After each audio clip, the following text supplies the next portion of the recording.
and welcome to the Takarazuka Review Fan Podcast, where fans from around the world get together to talk about the Takarazuka Review. Today is just going to be a small group. It's going to be me, Jen, in New York, and... Kate from Durham. Yay! We were originally hoping to have more people, but unfortunately, things happened, so we're gonna plow forward today. Whoop whoop. Originally, we were thinking to do a show just to kind of recommend shows that we love, that we find comforting or that are distracting, because I know a lot of people are having a really tough time right now.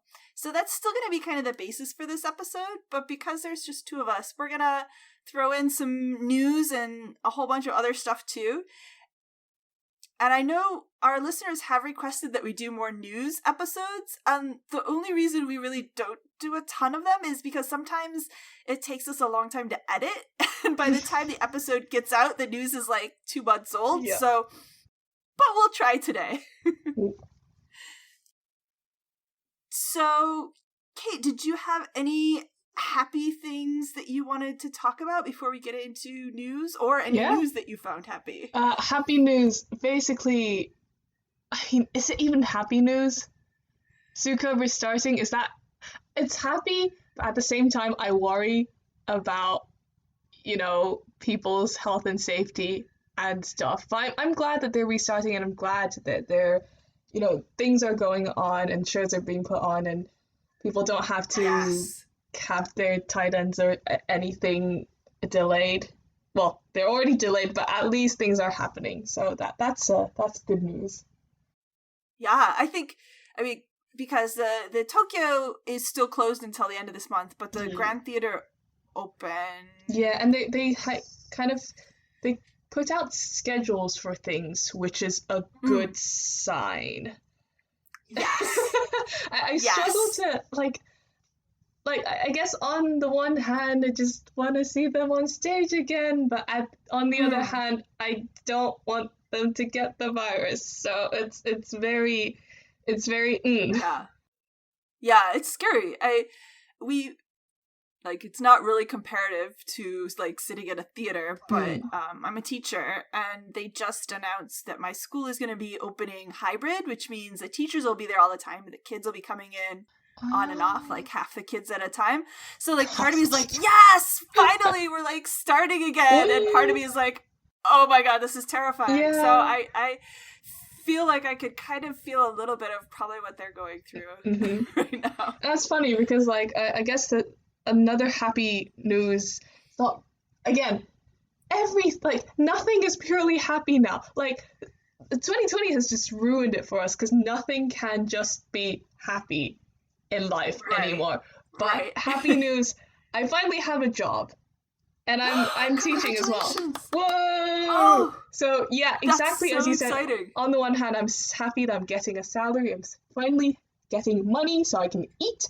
But on the other hand, I don't want to be in a school full of kids and there's virus. Oh, my goodness. But yeah, that. What's the school year for you? When's the start date and the end date? Well, we're meant to be in schools end of August, but the school is officially starting I actually don't know. I haven't gotten all the information, but early September, and they're going to do partly online, partly in school, and there's going to be a different timetable and everything. So yeah, it's wild. I mean, it's my first year in teaching, so I don't know what the normal is but it's still going to be wild. Right. Yeah. Oh my gosh. So that sounds similar to the schedule in New York State where I teach.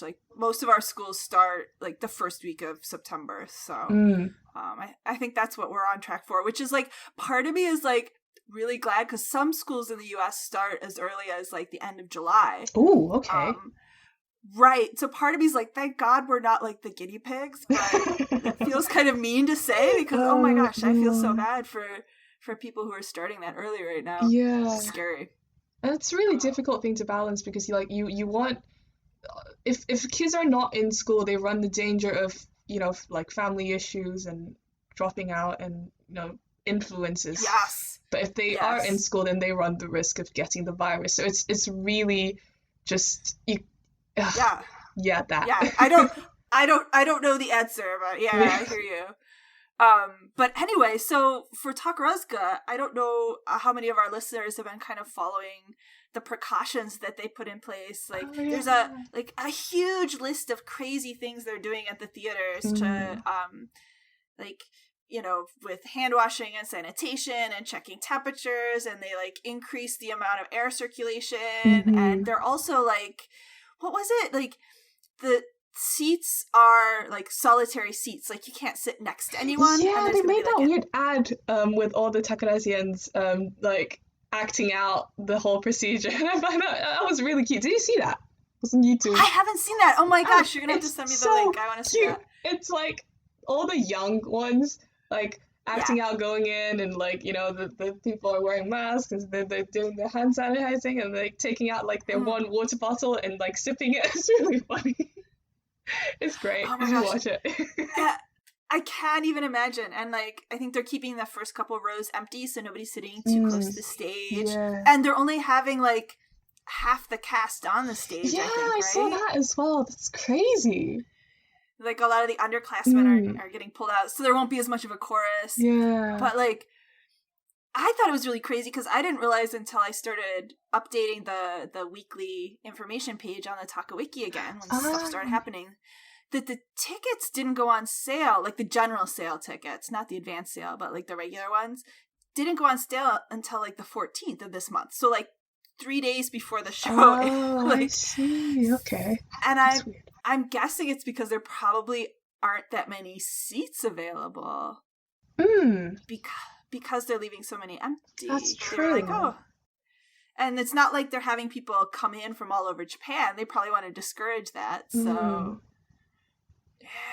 I don't know. I'm just super curious, like, what this all looks like for an audience member in the theater. Like,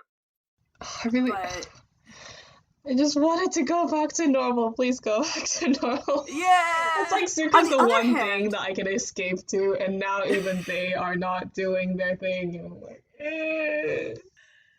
On the other hand, though, like, they're broadcasting a lot more. They are, which is really nice. Yeah. And I will miss their YouTube channel when they eventually take everything down and stop uploading. Yeah. It was a different, like, perspective on things, that's for sure. I think they broadcast live the Shonichi, the first performance, on Sky Stage. Did they? Somebody posted it on the Takawiki that they saw it and they said it went without a hitch. So wow, that's cool. Yeah. Actually, no, I remembered when Yukikumi did their Once Upon a Time in America, I think their last performance was also, because I actually don't know how the broadcasting thing works, but I knew that they put on an entire show without audience, and I think they recorded that. Oh, okay, is that how it works? Yeah, I heard something about like them putting stuffed animals on the seats to make people like not be weirded out. And I was like, oh, that is so cute. That is so cute. But yeah, they just essentially acted out an entire show without audience, and that must feel so weird. Yeah. Oh, I wondered, because I saw that they like performed the final show, but I was like, how could they? Yeah, okay, so that's what they did. They just did it without an audience. I think so, yeah. Weird. Because I know in the last like 5 years, they've really started doing more like live broadcasts to like theaters of like final performances and stuff. But of course, people can't go to theaters either right now. So I think they're doing like pay-per-view. I think they're doing on like some other, not just like Takarazuka On Demand and not just Sky Stage. I think they made like a deal with another TV broadcasting company to make it more available. So I'm like, I don't know all the details. I'm sure a lot of our listeners probably have been following it more than I have. But I mean, that's kind of cool that it's more available. Yeah. Can you imagine if they just put Takarazuka up on Netflix? Someday. I would love that. I always subscribe to Someday. Netflix just for that. Yeah. Well, I know there's so many people who are like, we really just want to get Sky Stage. Why can't we pay for it? You know? Let us It's spend the money. Take our money. Yeah. Yeah. Instead of us having to bootleg stuff, please make it available. Right? Sad. But so that's the happy news. I guess my other happy news is it's an OG thing. Yeah. Sorry, you guys know me. It's always OG stuff. But one of the 87ths that I've been kind of following her on Twitter since she retired, Miyume Himari, who was in Moon Troop Musume Yaku, and her blog is just super cute because it's all about her kids. And she had a little boy, and then she had like twin boys, so she's got 3 little boys. And she's like such a smart mom. Like she puts like stickers on the pictures so you can't see their eyes or their face. But she posts all these pictures of her kids, and they're just so cute. It makes me very happy. Aww. Every time I see them. That's so cute. Yeah. So life goes on, even in the middle of craziness, I guess. For sure. Yeah. Did you want to talk about Hanagumi's musical? I can't remember. I don't know what the name is. I can't pronounce the name. You know the one that was going on that happened that one.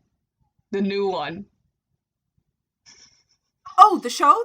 Yeah, sorry. That, yeah. Yeah. Sorry, I got distracted. I was thinking about Todoroki Yu still, but let's talk about the show let's first. do both of these. Let's start with whichever. Go on. Yeah, you can tell how well planned we have this episode for you today. Yeah, so Hanagumi's was Haikara-san, right? That one, yeah. Miss Modern something. Mm-hmm. Yeah.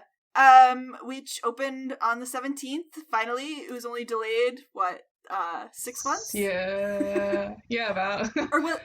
Yeah, 6 or 7. I can't even remember when it was supposed to first debut. They did it once before as a smaller stage show. Yeah, they did. Right? Which is kind of, it was, yeah, when they announced that they were just gonna do that for their Grand Theatre debut, I was like, what? It made sense, but also what? I guess they just wanted to give them something like not too daunting to do. That was, but yeah, it looked so cool. The Kuro Envy at the end, so good. I saw clips of it on Instagram. And it's like, because for me, Izukare is like kind of not baby, but like one of the 95th, so like kind of babies. Like, oh my god, look at her. She's old and like, a top star. Whoa. It's really weird. Yeah. Yeah. And I'm sure they've had like all this time to like rest and recuperate and like probably do a lot of exercises and rehearse and practice. So I'm like, they're probably going to be the most well rested and like best top star debut ever. Yeah. Lucky for them. Yeah, it's interesting. I never saw the other version of the show, but I know it's based on a really popular comic book. Yeah. Right, in Japan. It's a shoujo manga, and every top star has to have their shoujo manga adaptation, and it's great. Yes, which tend to make a lot of money. So I think they're like, for the first show for top stars, before they've got a big fan base, they're like, we need to do something that's gonna bring in lots of people. So yeah, makes sense. They're like new, they're young, so it makes sense to do that. Also, I don't know, comic book adaptations never really did it for me. Yeah. Like, has there been a good one? Has there truly been a good one? Where it's not just like, oh, I guess it's cute because we know the comic book. I mean, barring Rose of Versailles, can't pronounce it. But like shoujo manga, are any of them actually good? Well, they were they've still done fun. shonen too. Like I still haven't seen Kenshin, which I really want to see yeah, because I haven't either. Yeah. There's a lot of things that I think I would love, just because I love the source material so much, even if it's like a crappy show. Like, part of me will be like, this is so crappy, and then part of me will be like, oh, but it's Takarazuka. Like, yeah, I think that's most of that. That's why I say, are any of them really actually good? I'm sure there are, but the ones I've watched, have you probably haven't. Kurenai Yuzuru did when he was like still not even Sanbante. He did like Mei-chan's Butler, which was like a shoujo manga, and it was just like god awful. Like everyone, I loved every single actress in that one, and like they got the roles kind of right, but the source material is just so horrible that you can't take it seriously. Well, it's trash. It's trashy fun. Yes, and I was just gonna say, and I know this is gonna be a debatable opinion that a lot of people might disagree with, but overall, Takarazuka shows, especially the originals, tend to be pretty crappy.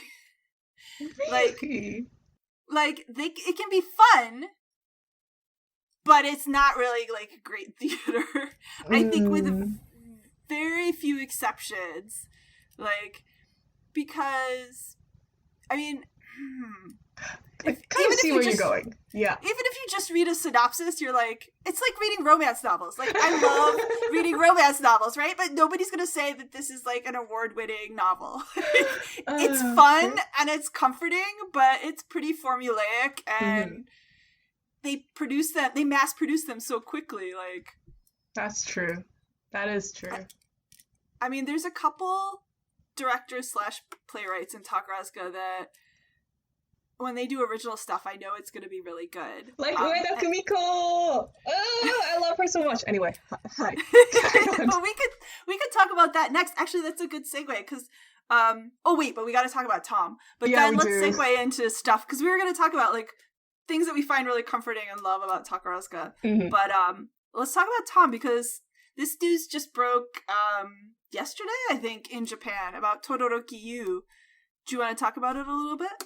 I actually didn't. I didn't fully understand. Well, I kind of got what was going on, but so she is now like taking up a new role, right? And no longer. I can't remember what her like current title is, but it's basically she's like stepping down, but not stepping down completely.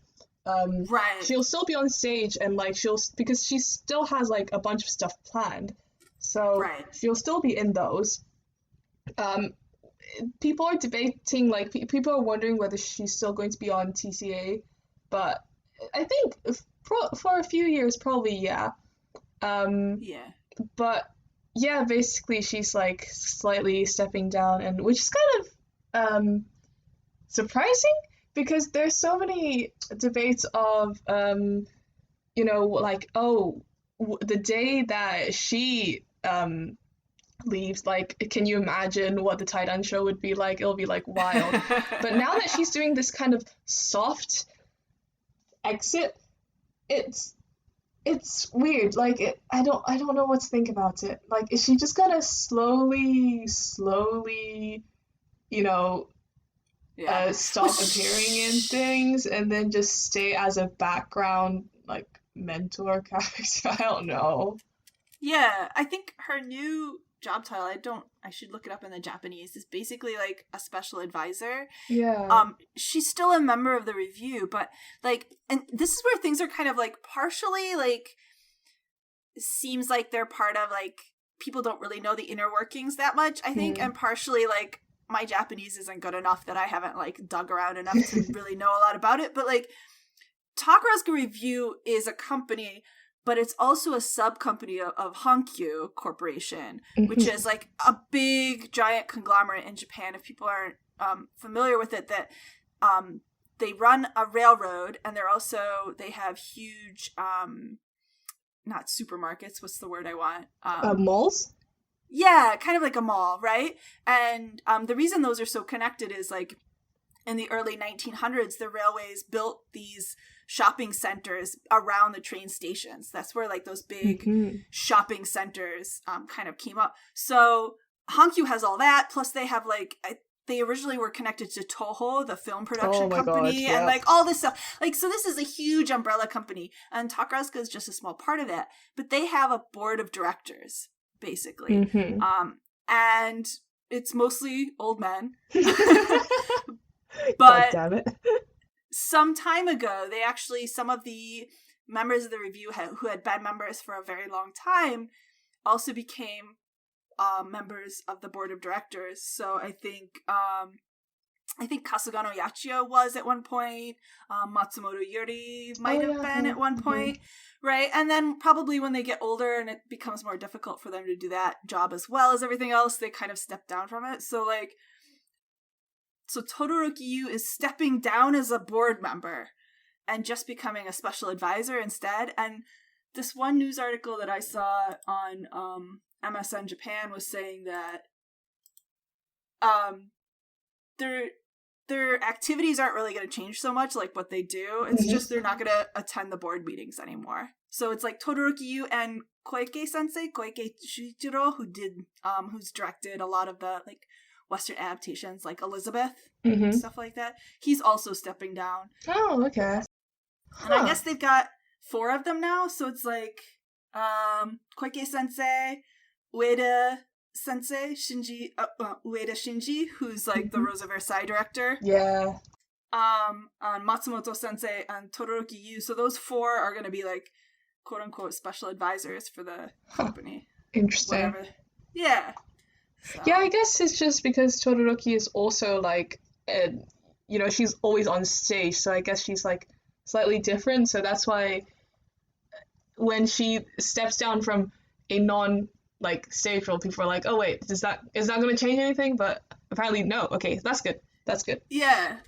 But I do think like, I don't know, because how I just wonder what it's going to be like the day she leaves.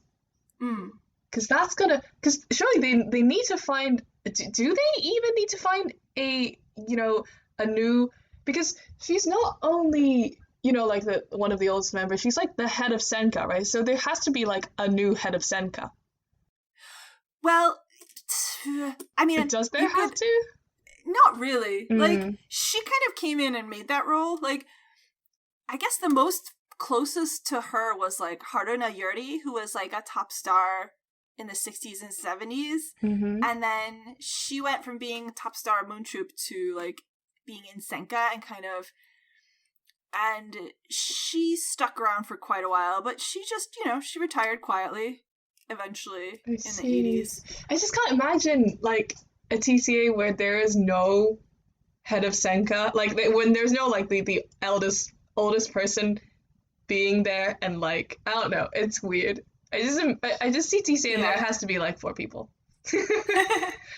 I guess for me it's like I've always thought of more like Kasugano Yachio or Matsumoto Yuri being kind of the real head of Senka, because they've been there for like 60, 70 years. Like, I still remember when Tom was top star of Snow Troops. Aww.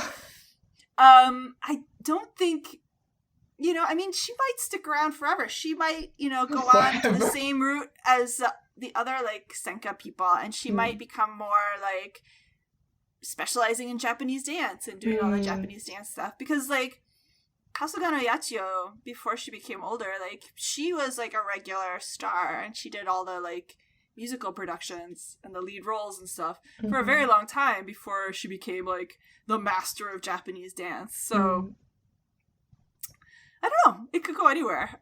I'm very curious to see what happens. Same. Oh, and in the article, I didn't realize this, or maybe I did and forgot. This happens a lot. That Emma Naoki, who's also in Senka, she's on the board of directors too. And I'd forgotten or I never knew that. Yeah, no, that cool. only happened like a few months ago. I mean, I say a few months ago, probably 7 or 8 months ago. I don't know. Time is weird now. I can't remember. But yeah. Oh, okay. So I must have recently, completely I missed guess. that. Yeah, that's cool.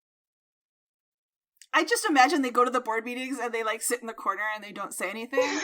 because Japan's such a patriarchal society. Like, Yeah. I don't know. I should not be so cynical, I guess. Mm.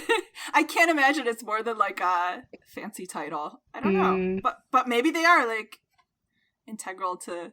I hope they are. I hope they they get a are. voice. Like, I can't imagine Todoroki Yu not being the most senior. I just don't know. She's like always there. I can't imagine. I don't know. I can't imagine Takarazuka without her, but like also not in a like, oh, I don't know what to do if she leaves, but you know, it's weird. It'll be weird.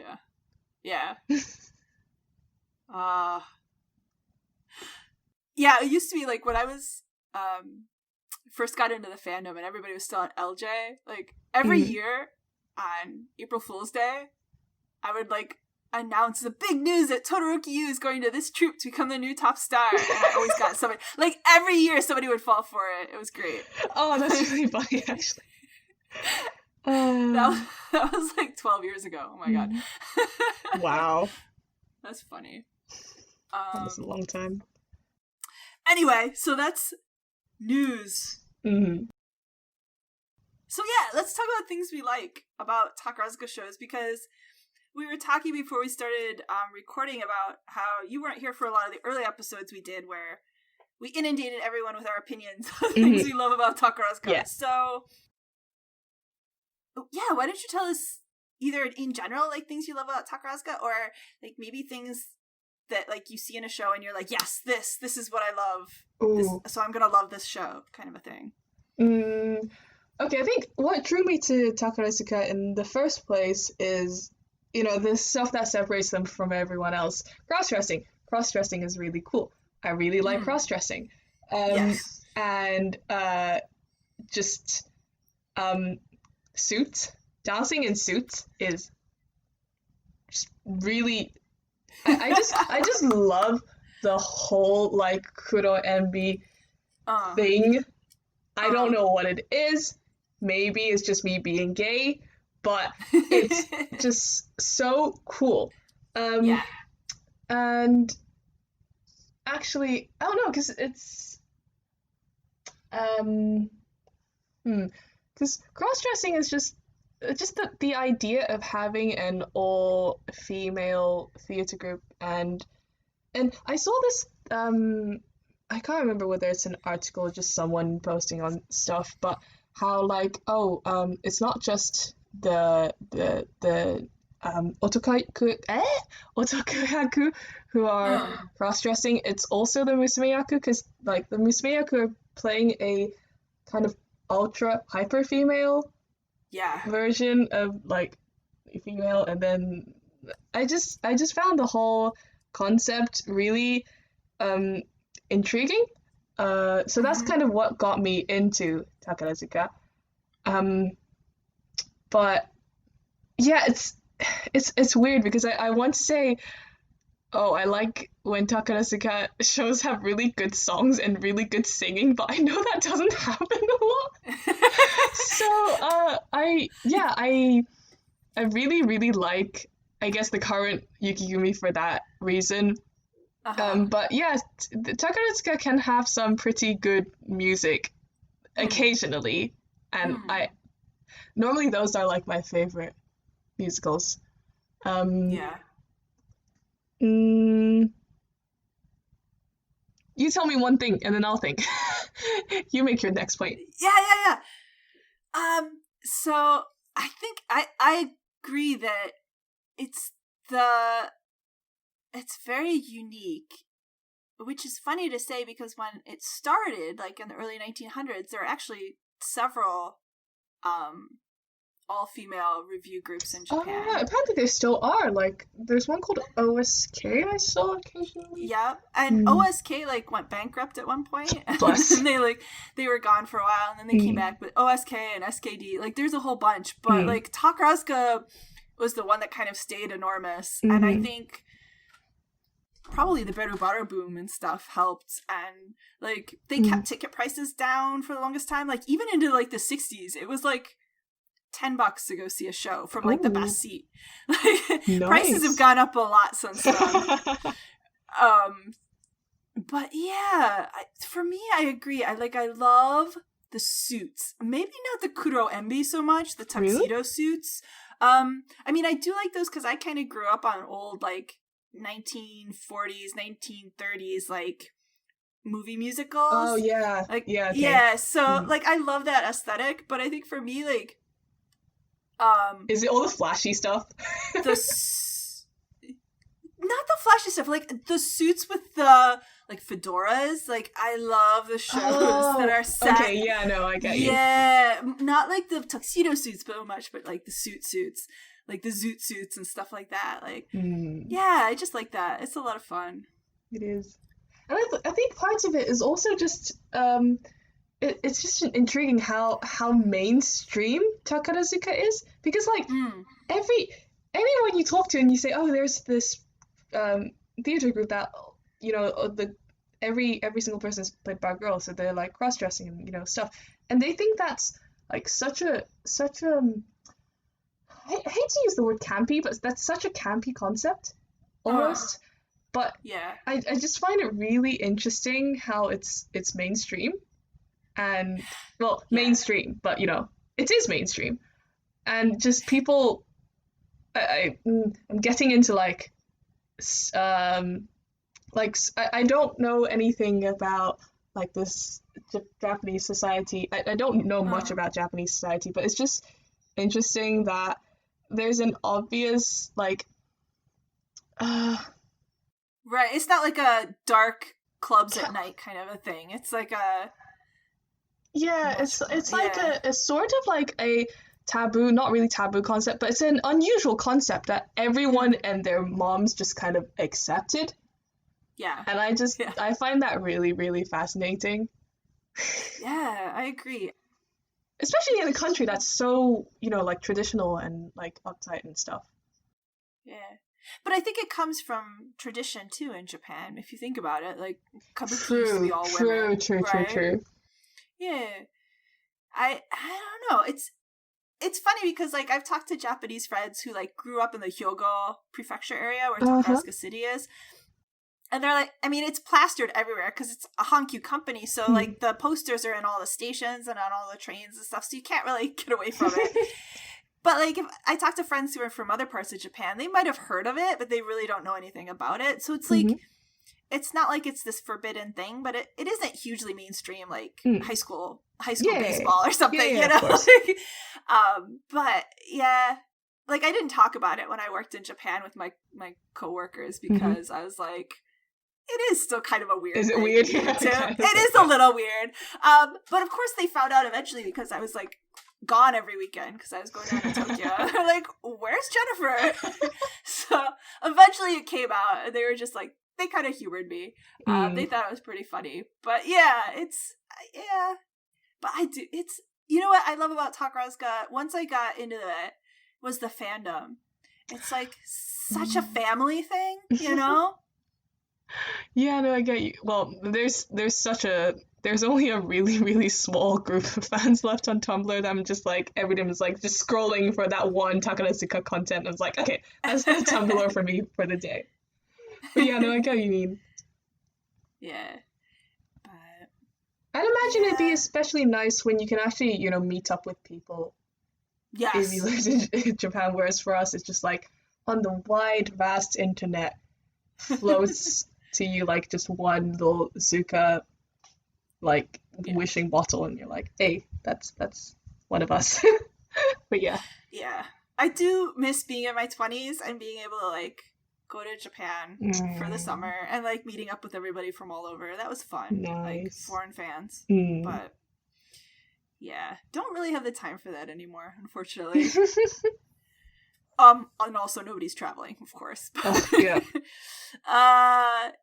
Yeah. And then I think for me, it's interesting because I feel like my tastes have changed too. Like, because I've been a fan for a while, and as you get older, you're interested in different things. So, like, the things that I loved about Takarazuka when I was first a fan are not necessarily the things that I love anymore, which I think is interesting. There's so much there that there's always something for you, Yeah, no, I get what you mean. Although, like, one thing that I wanted to say, what I didn't like about Takarazuka at first was I couldn't stand the reviews. I don't know why, but they just seemed so silly to me. Like, it took me Yeah. a good year to get used to review and actually like learn to appreciate them.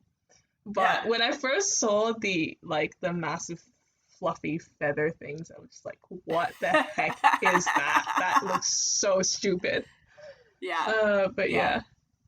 I think revue is just a really weird concept, especially when you have like those really, really good like knife twisting tragedies. And then like 10 minutes later they're singing in like weird costumes. Like, what is going on? Yeah.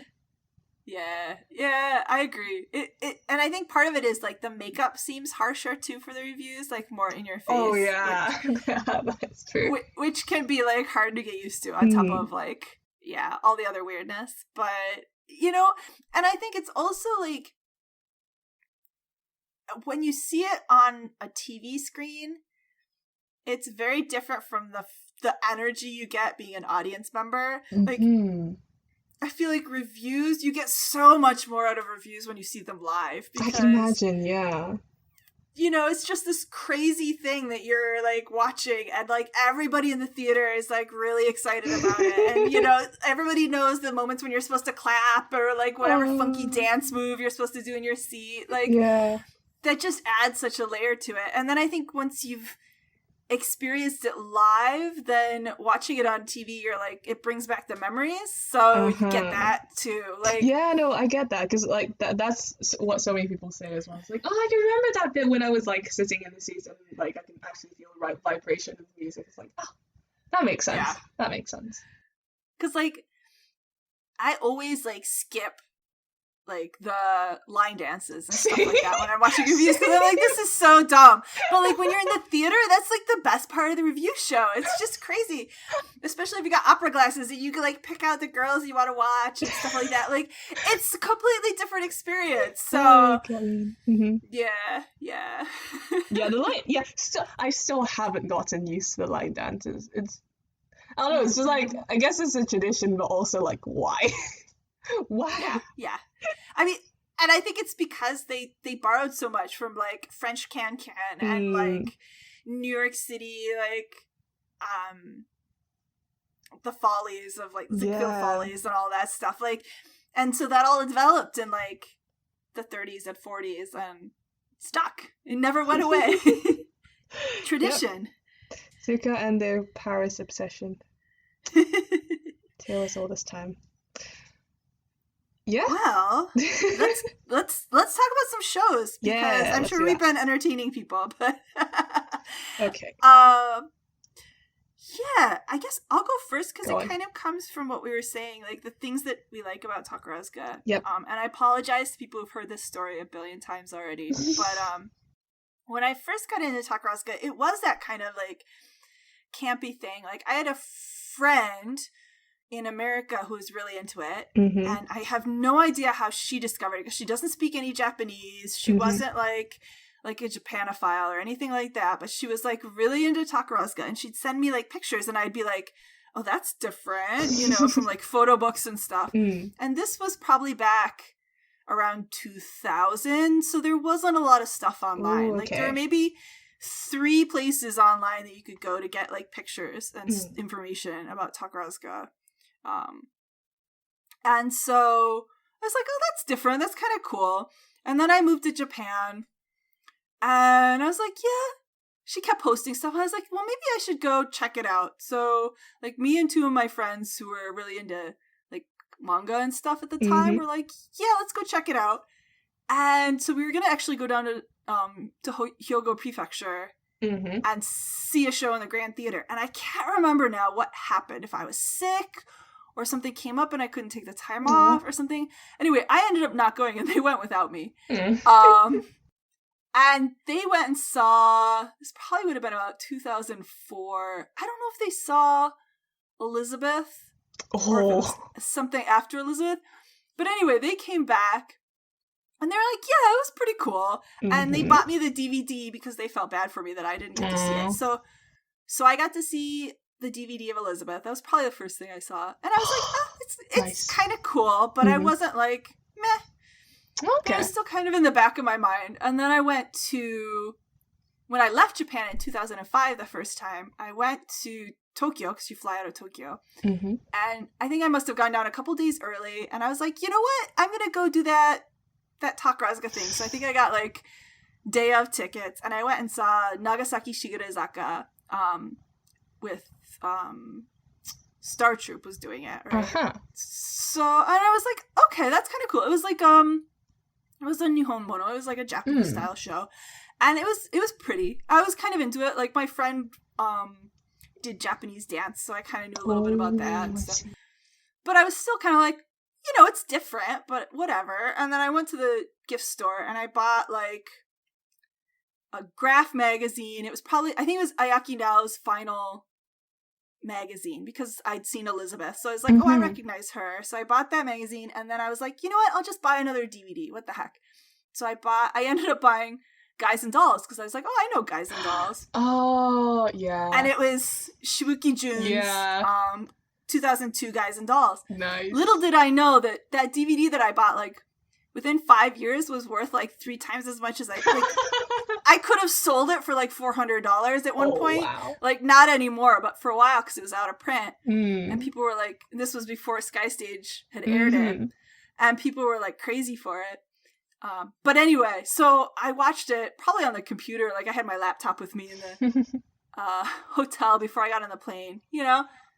And I fell absolutely head over heels in love with it. So that's why I'm like, when I talk about, like, the suits and the fedoras and stuff, it's like, it all goes back to Guys and Dolls. Oh my god, yeah, Guys and Dolls had some really, really, really good suits. Yes. Yes. And it was just like, and I fell in love with Rika, like Shibuki Jun, who's top star at the time.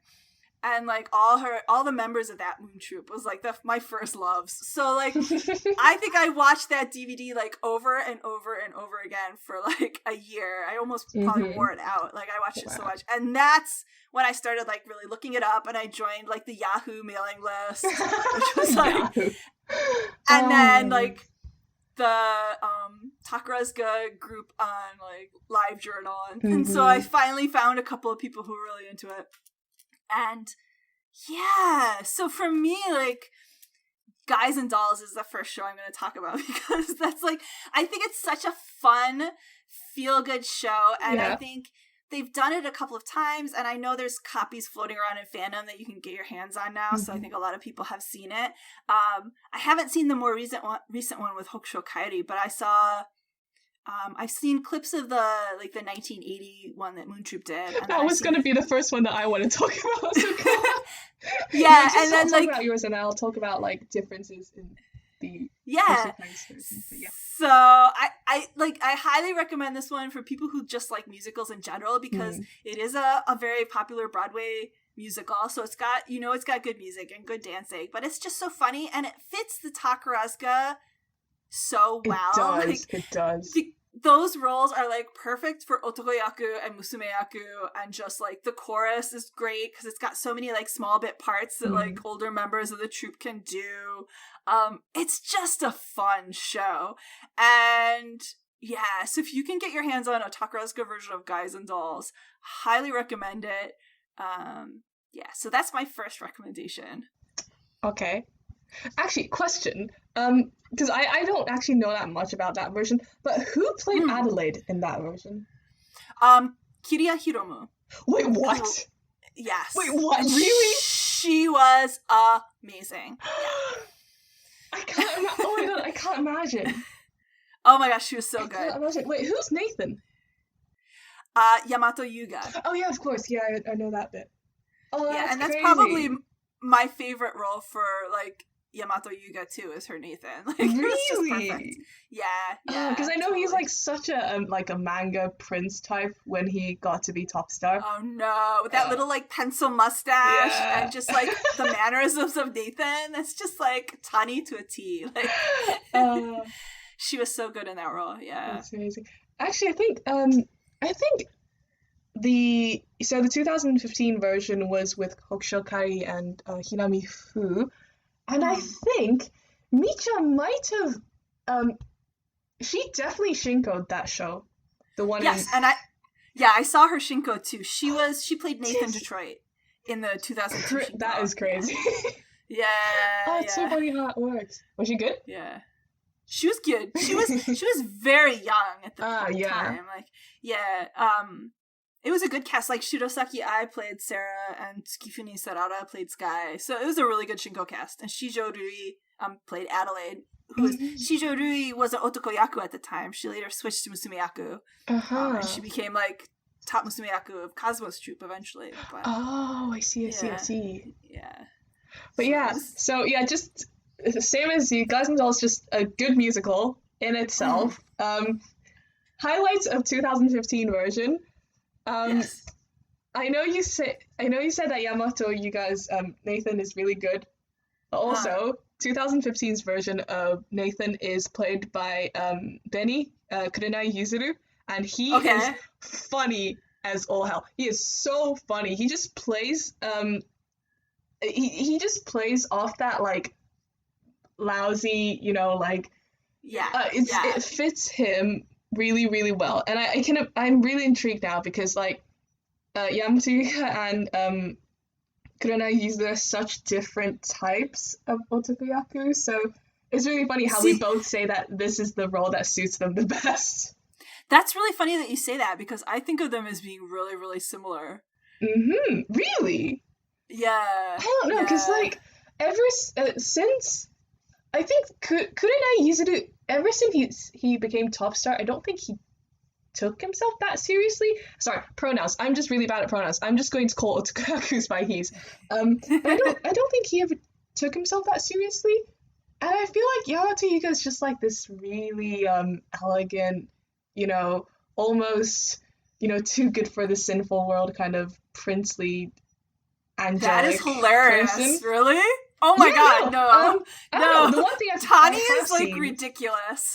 Tani was, like, oh my gosh, because Tani and Kirian and Yuhi were kind of like the three rising young stars in the troupe for so long, and Tani was always kind of the butt of the joke. Okay, so I'm gonna explain why I think that. So the one show that I have, the one musical that I have seen Tani in is Singing in the Rain. Okay. So in that one, he's like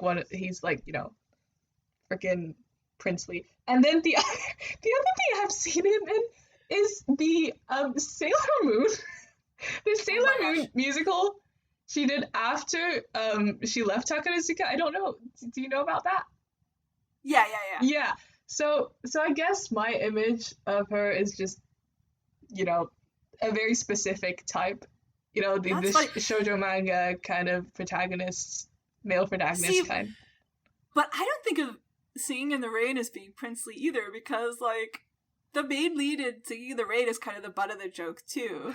I don't know, maybe he's just too. That's funny. He's got the face. He's got, like, the good boy handsome kind of face. So I don't know.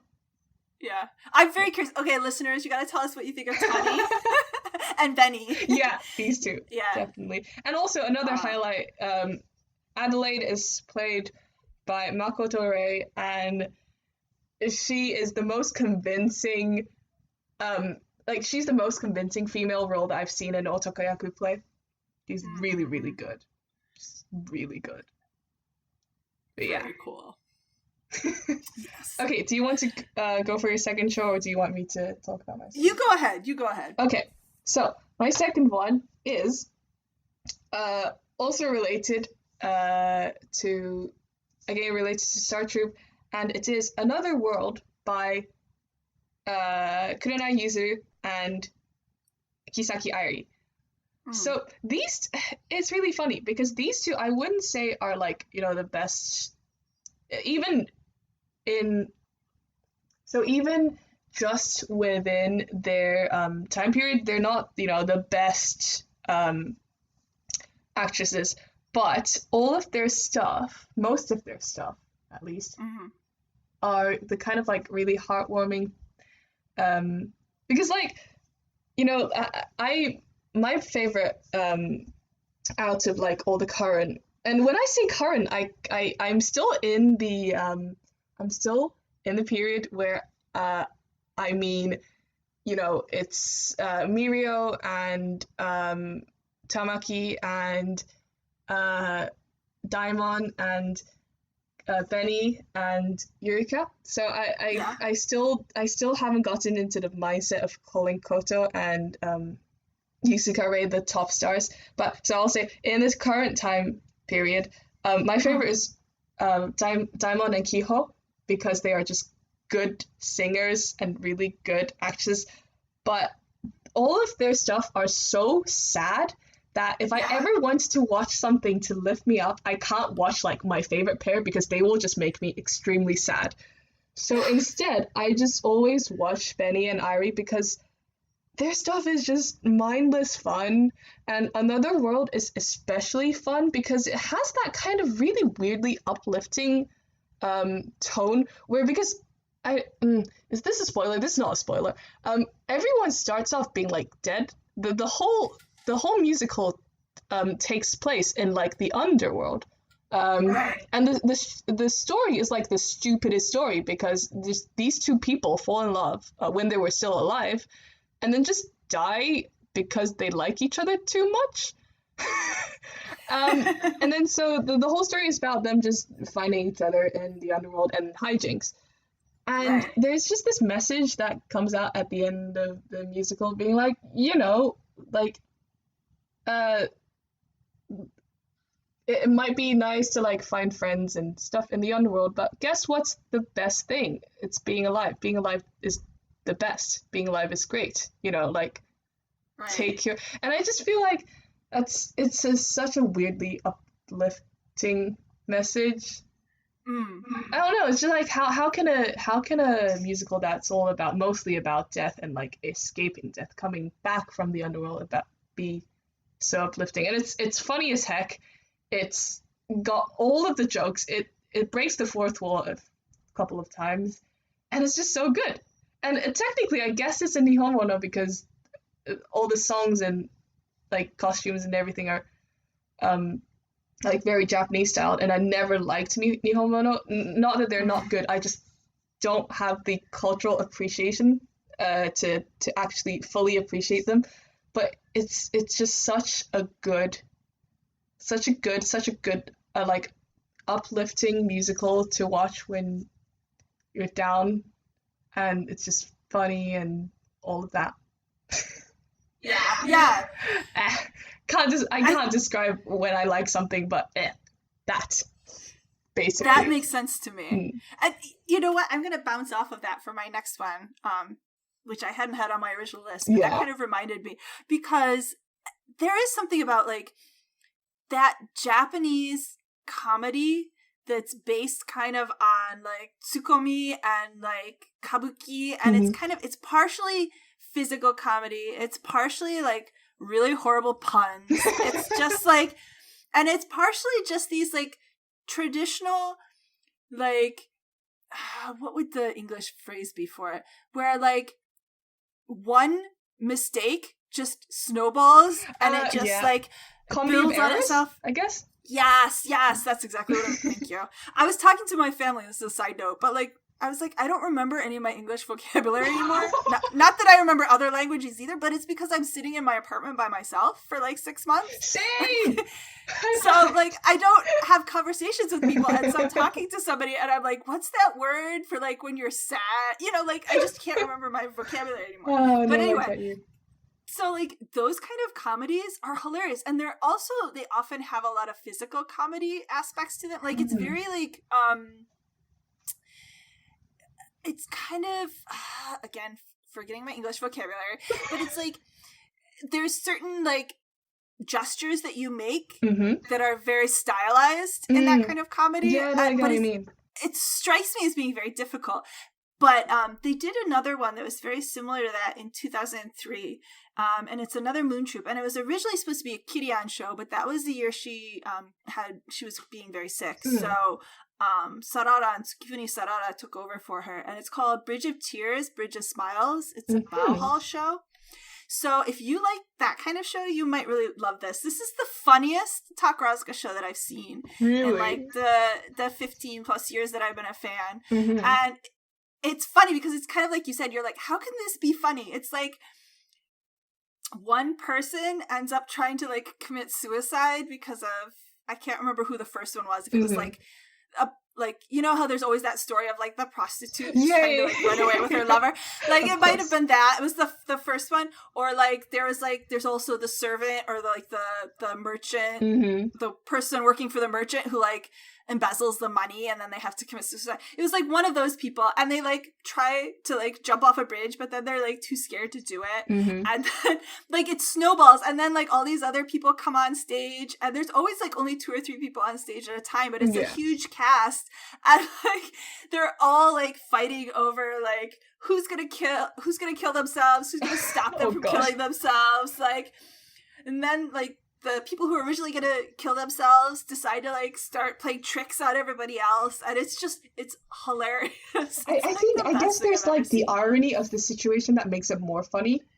Yes, but it has a very, very happy ending, in case anybody's wondering. But I definitely recommend checking it out because it's hilarious. It's some of the members of Moon Troop that I love the most, but they're like they're not stars. It was most of like the older members of the troupe. I see. And it was like who usually don't get a chance to shine, and you were like, I did not know that this person was such an amazing actress, you know, until you see them in these roles.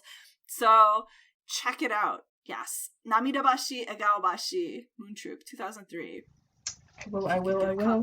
But yeah, you should also definitely check out Another World. It's really good. I've been meaning to. Yeah. Awesome. So what's your next one? I didn't actually have a next one, but I was just gonna say anything. Not anything, but most Benny Irie shows are really funny.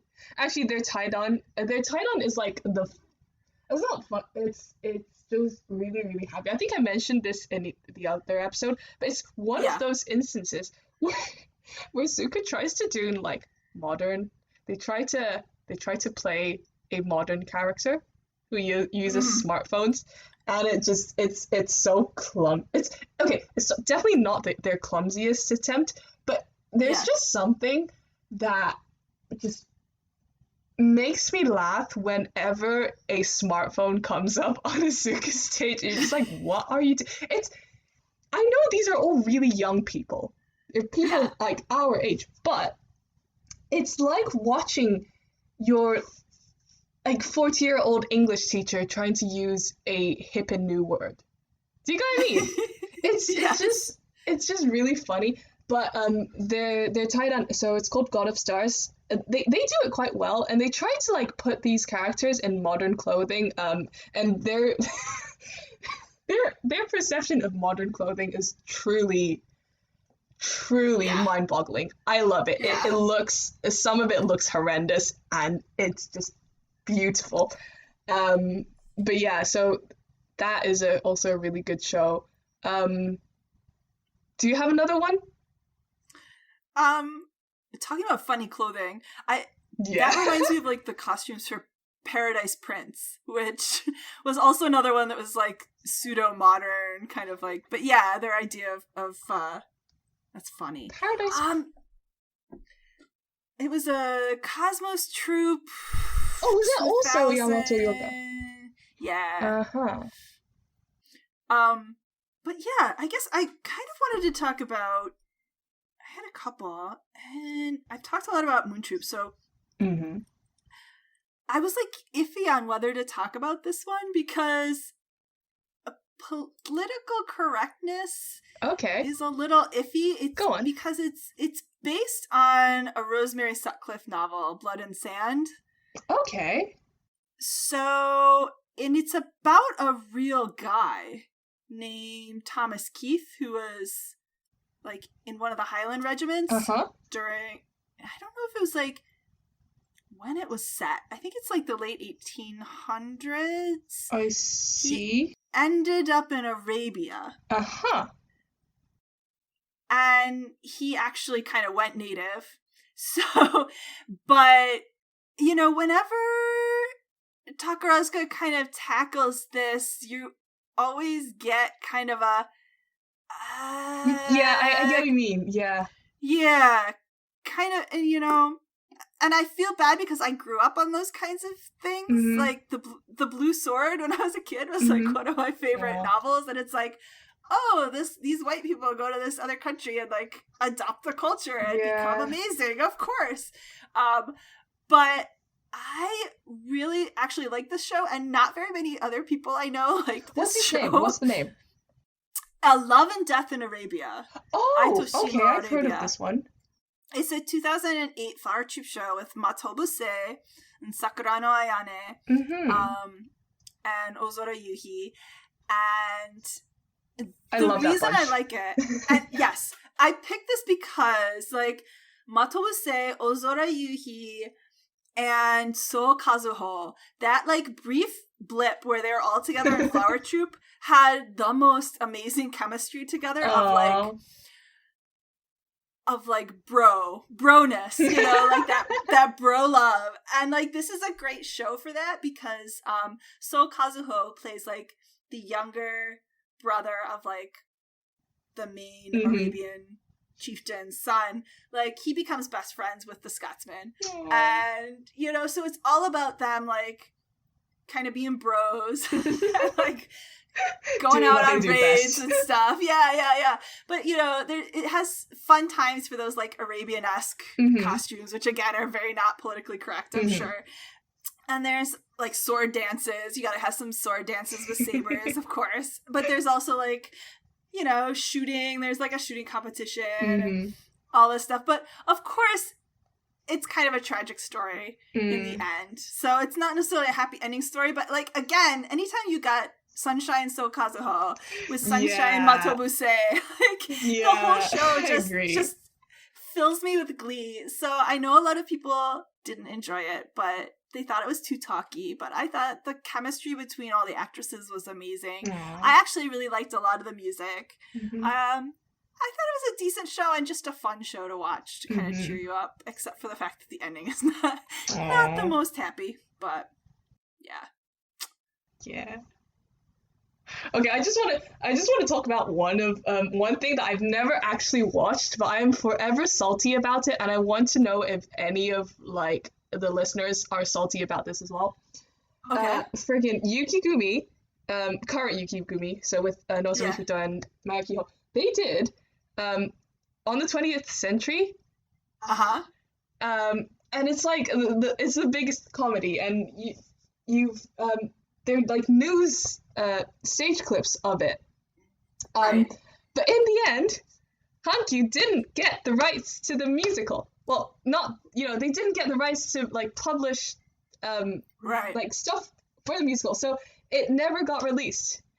People never got to see it. But this just the few seconds of footage was so promising, and it looked so funny, and it was going to be like the only comedy that this sad, depressing, grim Yukigumi was gonna get, and it wasn't released, and I'm just forever going to be salty about that, because it looks like such a good musical, and it looks like so much fun, and the songs were crazy, and they did like, when they translated it into Japanese, like some of the songs were so fast, and it just looked like such a blast, and I'm just really sad that it never got released. So I guess, like, that it would have been a perfect happy musical to talk about if we could actually see it.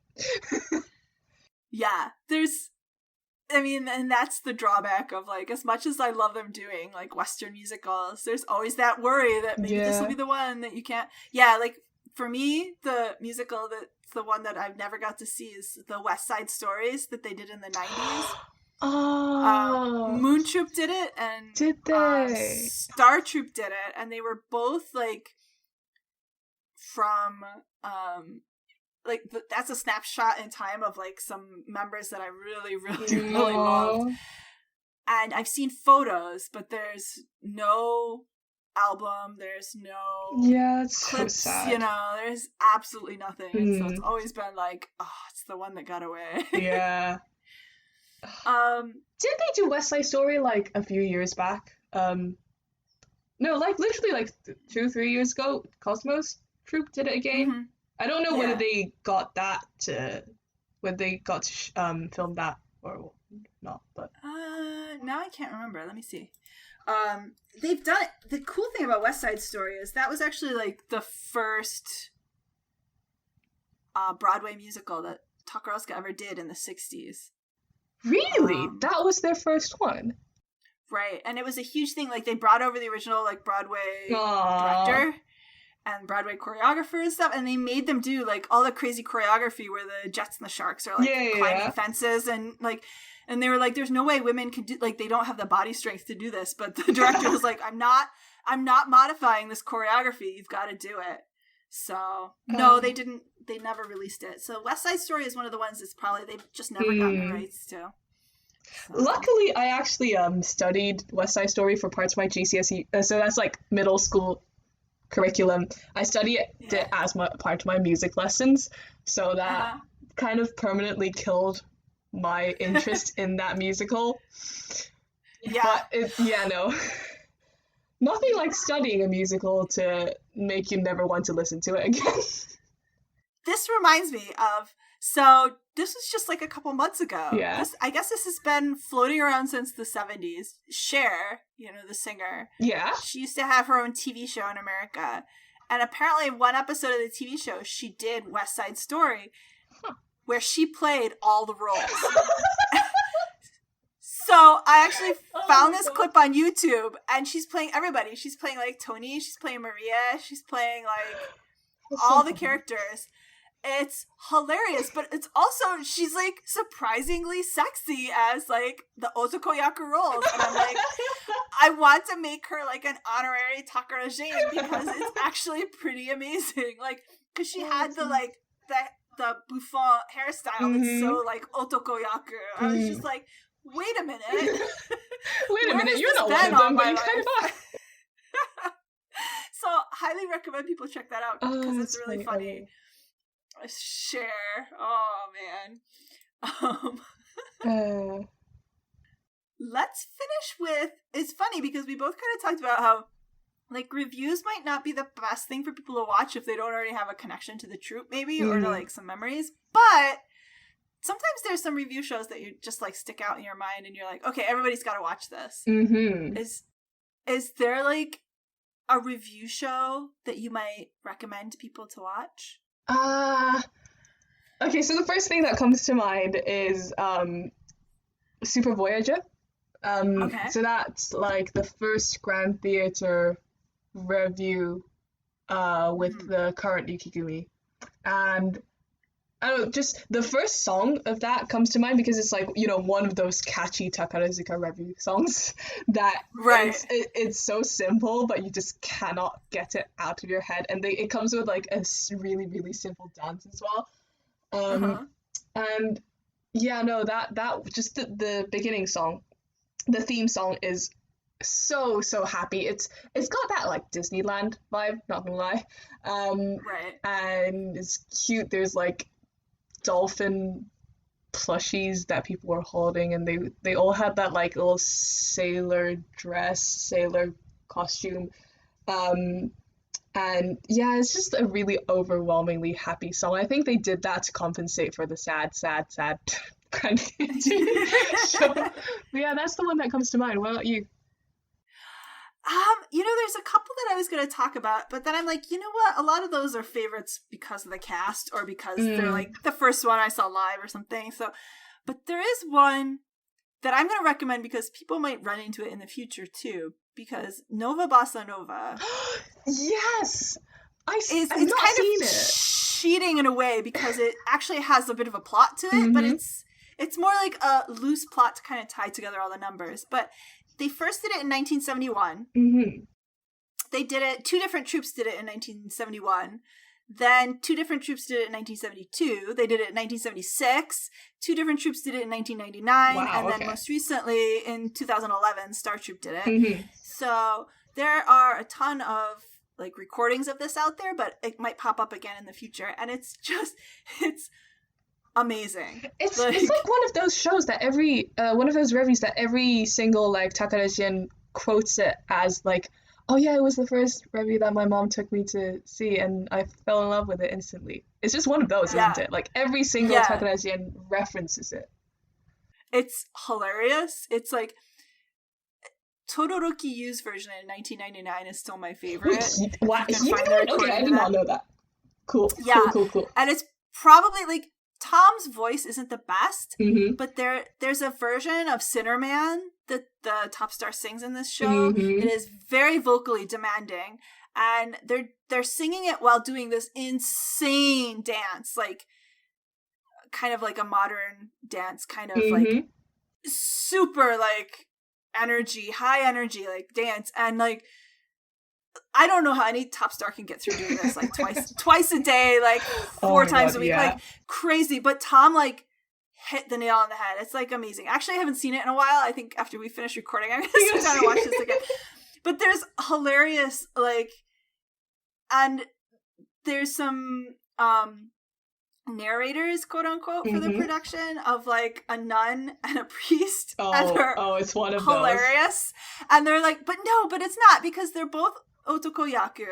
But it's usually like an otokoyaku who would fit. Like Misa Noeru did it. Amanaoki did it. Of like, course. They're kind of otokoyaku who played a lot of like female aunt roles. Yeah. And it's like this super cute, like, I don't want to say romance because that's gonna like shock people, but it's just this kind of cute like puppy love between them, of like the nuns like chasing after the priest, and the priest is like horrified and running away. It's super cute. Oh, it's really funny. So, and they have the only spoken lines in the whole show. The rest of it's all song, but it's highly recommend. It's very funny. It will lift up your spirits no matter which version you watch. Okay. I recommend it. Oh wait, actually, now that you're talking about Emma Noaki, I forgot. There's one thing that I was gonna say is not a review, so I'm gonna just break the flow of this entire thing now. Is that fine? Go for it. Cool. Yes. I was gonna talk about, because we're talking about shows that take your mind off like the horrible thing that's going on right now. Yes. This one musical, it's not funny, it's not happy, but it is so confusing that you will just not think about anything else for an hour and a half. It is it's the new version that, again, somehow, it's, again, Kurenai Yuzuru and Kisaki Ari. They did Foggy Elf? Is that what it's called? Oh, yeah. Beside the Foggy Elf? That one. Yeah. It is it starts off, the mood that they were trying to set is this kind of tragic love story, kind of star-crossed lover, and the tone is very I can't say solemn, but it starts off like really, really happy, but whenever they're doing all the like romantic talk, you're just like, oh, this is gonna end so tragically. And then like the color palette of the entire stage, it's a gorgeous stage, by the way. And the color palette is just like this foggy blue kind of color, and you're just like, oh, it's going to be such a tragic romance story.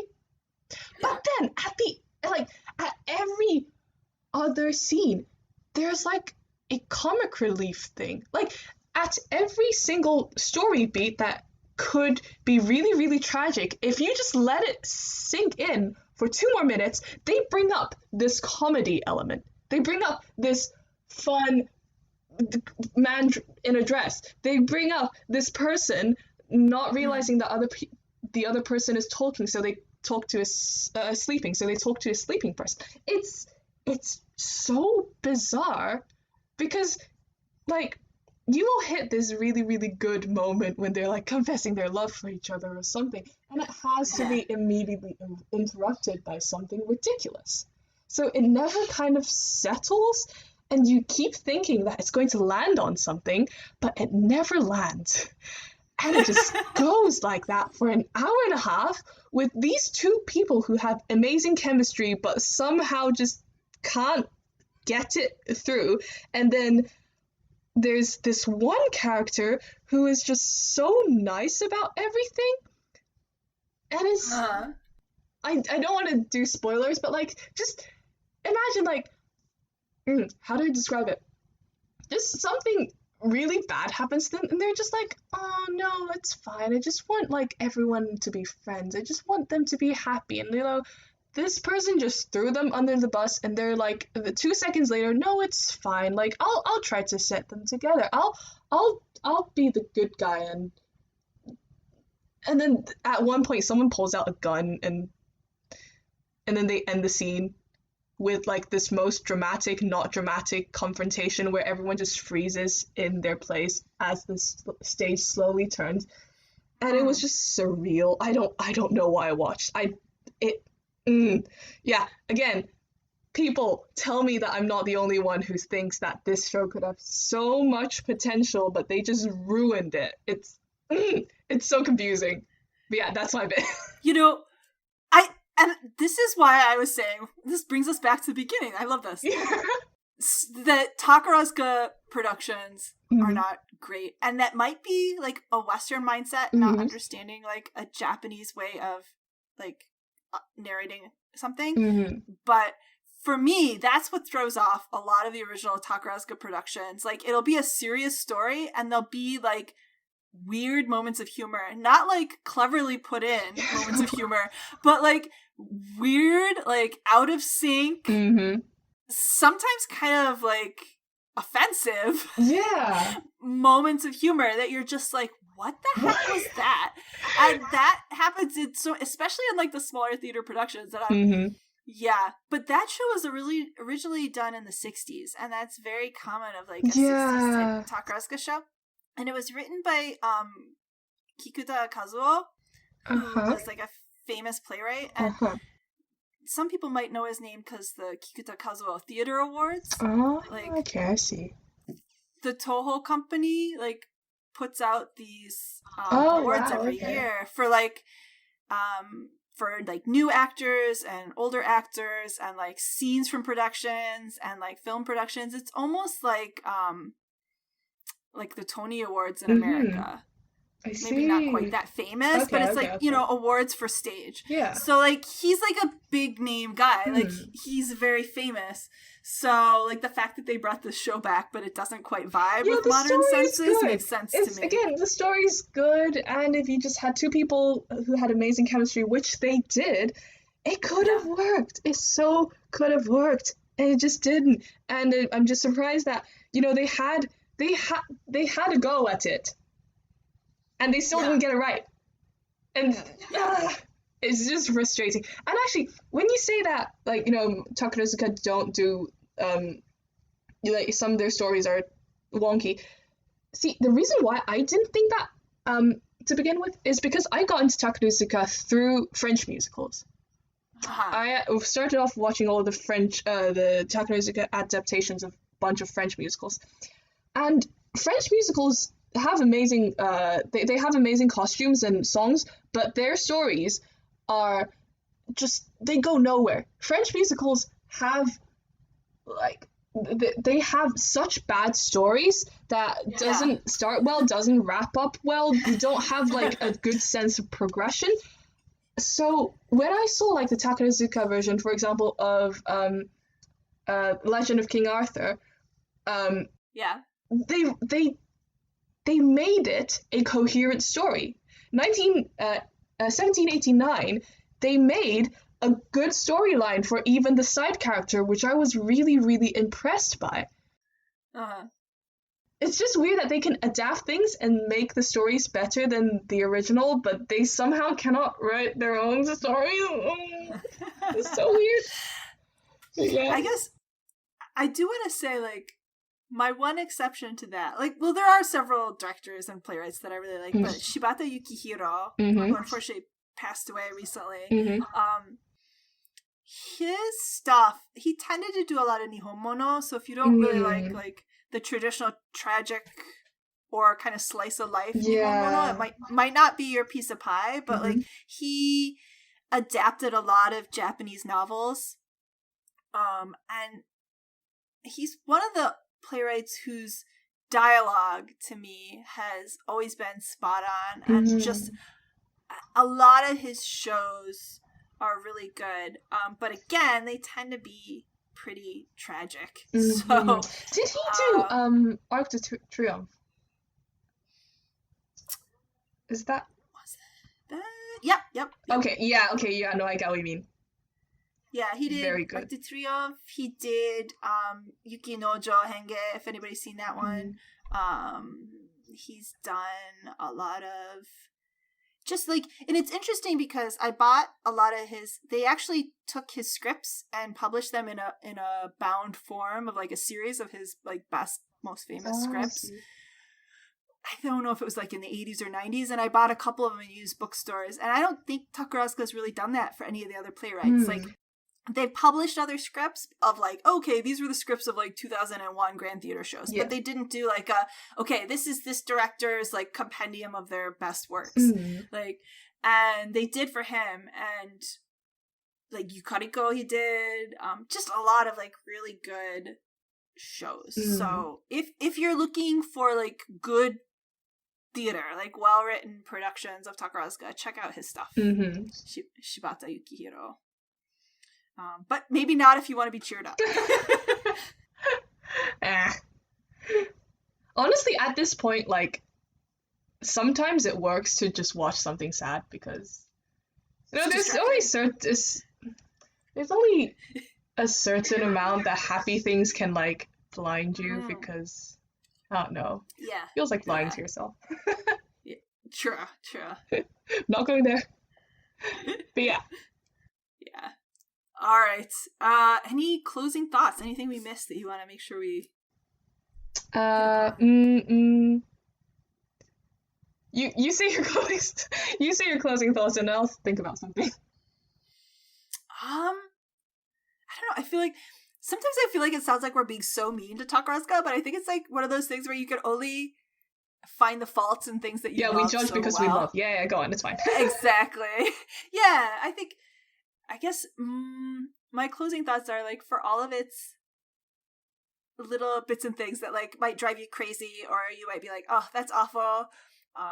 Takarazuka is such a good escape. And it's interesting because I feel like a lot of the people that I knew, especially when I first got into fandom, like part of the reason a lot of people got into Takarazuka at that moment in their lives was because there was something that was either bothering them or that they were looking for. It was maybe a low point for them, and suddenly Takarazuka was there, and it was like a comfort, and it was something to distract yourself with, or something that, just brought joy to you. And I feel like for me that might be true too. Like when you're busy with life and you're maybe successful isn't the word, but you're getting along with things, and you don't need that distraction. Like maybe you might fall out with Takarazuka for a while, but it's always there to come back to. And yeah, so for me, thank you, Takarazuka. Same. Yeah, no, I just realized, so the one thing for me that like Takarazuka did that nothing else did was I hate any media that revolves around a romance, right? Books, movies, as long as like a romance genre, I just don't, I hate rom-coms. I don't like romance-centric books. But somehow, I can, like, every single Takara musical has like, the romance plot and the, like, the really, really tropey boy meets girl. Like, even some of the stuff that you can normally see in, like, TV shows, and you're like, oh, that's so dumb, how do teenagers fall for that? When Takarazuka does it, I'm like, yeah, I'm for that. I can go with that. So I don't know. It's just something about Takarazuka. Yeah. Oh, and I think part of it is there's so much love that goes into it. You know? The people who make it, the performers, like, and it's so funny because so many of them are like, even the directors, they're like, if you look, they're like their sister or their mother or somebody was like an actress. Like they all have these connections to it. So there's so much love there. It's awesome. Yeah. Yeah. I'm so glad it's back on the stage. I hope it stays open. I know Japan's kind of hitting a bump right now, but yeah, looking forward to seeing the Tokyo Theater open. Yeah. And yeah, if any of our listeners have any stories or suggestions of things to watch that'll like cheer you up or are a good distraction, or any comments on what we've said, please share. We said a lot. We rambled a lot. Yeah, and we do love to hear your thoughts too. I know people have been a little quiet lately. So yeah, please share your thoughts. We'd love to hear them. Yay. All right, bye-bye. Bye. Many thanks to Michael B. and the Arcanum String Quartet for their wonderful arrangement of Sumire no Hana Sakugoro. And thank you, listeners, for enjoying our podcast.